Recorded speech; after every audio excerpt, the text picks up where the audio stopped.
Welcome to Authentic with Brazil 201. I'm your host, Brazil 201, and on today's episode, we're going to talk about the penultimate episode of Fallout Season 2. And I just want to give some interesting thoughts.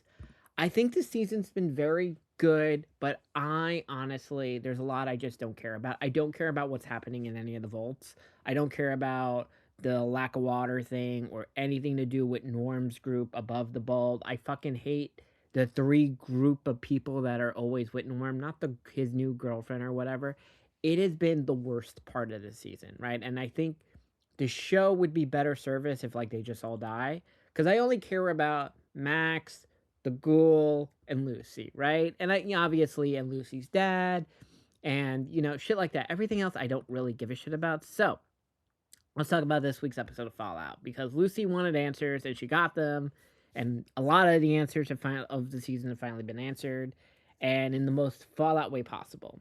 On the surface, the severed head cliffhanger is not exactly shocking if you know anything about Vault-Tec. The human experimentations is kind of their whole thing, but the identity of the head is what makes it work. It was represented Diane Welch.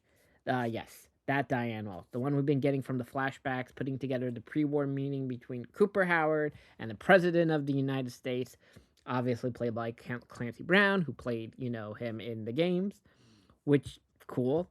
Now, the fact that her head is still alive centuries later and not via cryo is insane, but what's really making disturbing is what's being done with it. She's wired into a mainframe, not just stored, but used, and the thinking is here is her beliefs, her temperament, her whole political vibe is what's being used to pacify everyone. That's the brainwashing that's been used, that Lucy's father's been using. He's been basically brainwashing the Wastelanders into complicit, agreeable through Vault-Tec, right? I mean, if we listen to what Hank said earlier in the episode, it kind of lines up perfectly. He straight up explains how the brain chip works. It cleans memories, it dulls trauma, and installs new ideas.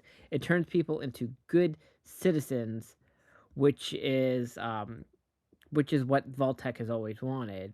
Obedient soy boys. So the idea that Welch was killed and then turned into the backbone of the system is crazy but genius. And it makes you kind of think about what the president was doing, because the episode keeps hammering this point about like cold fusion needing to be in the hands of a good person, right? And Cooper trusted the wrong people back then, and now he's living with the consequences. And I wouldn't. And now that Cooper has the cold fusion, I wonder what like now with the president, like what if the president was involved in taking Cooper's family? Now we go to the fucking vault part, this stuff for a second. The episode opens with the flashback of like running through the forest and how she in Annex Canada, which okay, and the executions in the streets, power armor everywhere, and I guess what America's gonna do to Canada and Greenland in real life.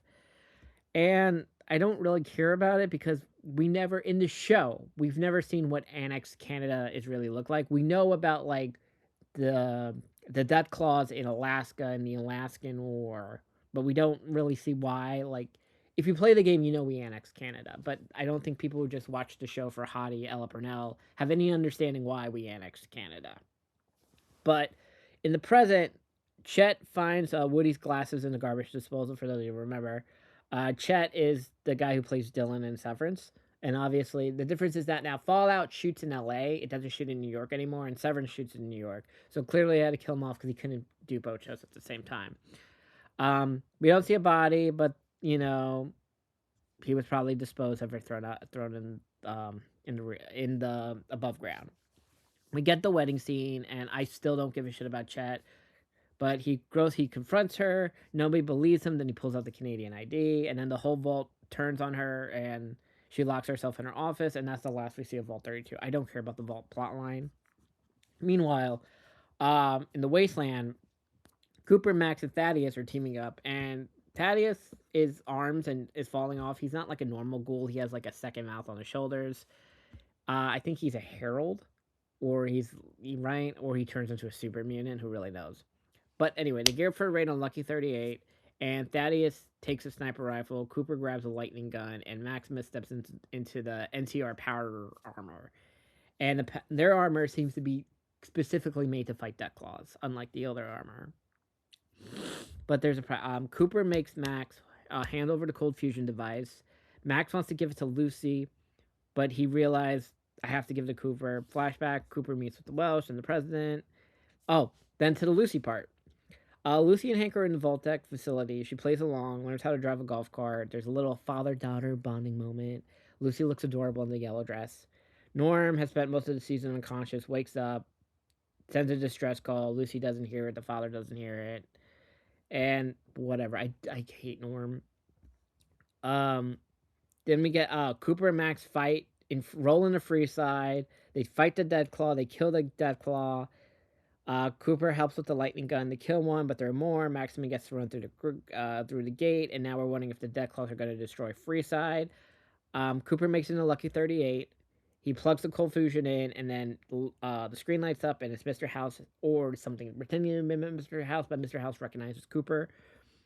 Uh, Look, I think next season, and I don't know what the issues were with the season. I know the LA fires fucked up a lot of the Freehold set.